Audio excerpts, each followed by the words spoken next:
नमस्कार साथियों, हमारे YouTube चैनल आपका दोस्त में आप सभी का बहुत बहुत स्वागत है। दोस्तों, ऐसे ही आपको एक पौराणिक कहानियाँ हम लेकर आ रहे हैं। क्यों हनुमान जी ने दिए थे भीम को अपने शरीर के 3 बाल।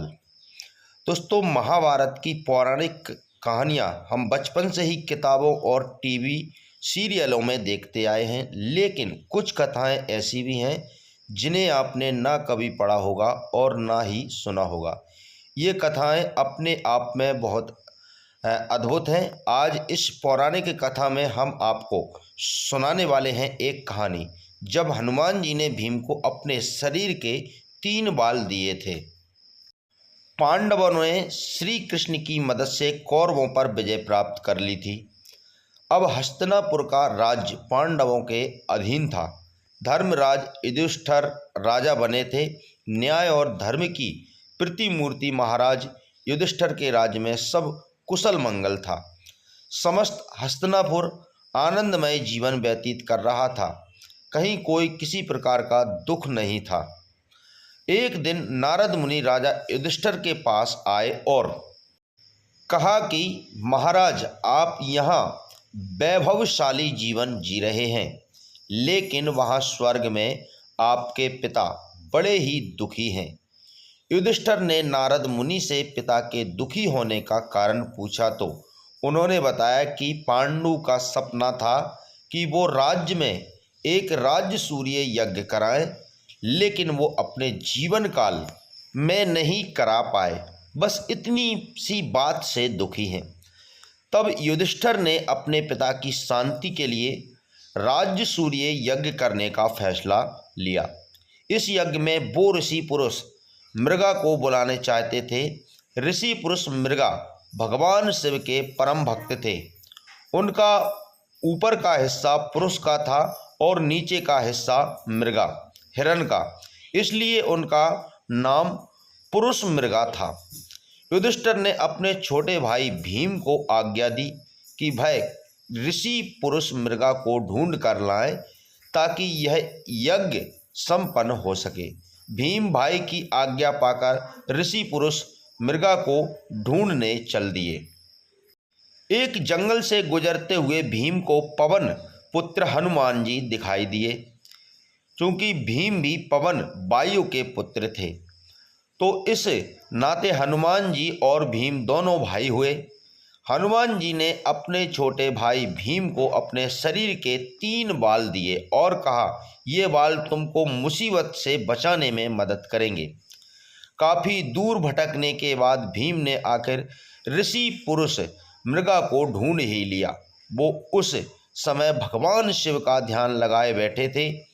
भीम ने जब उन्हें राज्य सूर्य यज्ञ में चलने की बात कही तो वो तैयार हो गए, लेकिन उन्होंने भीम में सामने एक शर्त रखी।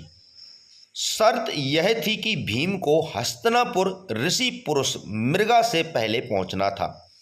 अगर पुरुष मृगा भीम से पहले हस्तिनापुर पहुंच गए तो वो भीम को खा जाएंगे।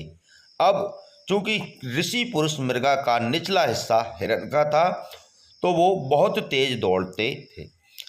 भीम ने साहस करके उनकी यह शर्त स्वीकार कर ली। भीम ने तुरंत तेजी से हस्तिनापुर की ओर दौड़ना शुरू कर दिया। भीम ने अचानक पीछे मुड़कर देखा तो पाया ऋषि पुरुष मृगा उनके बिल्कुल नज़दीक आ चुके हैं। घबराए हुए भीम को अचानक हनुमान जी द्वारा दिए हुए 3 बालों की याद आ गई। भीम ने एक बाल जमीन पर फेंक दिया। तुरंत उस बाल की शक्ति से बहुत सारे शिवलिंग जमीन पर उत्पन्न हो गए।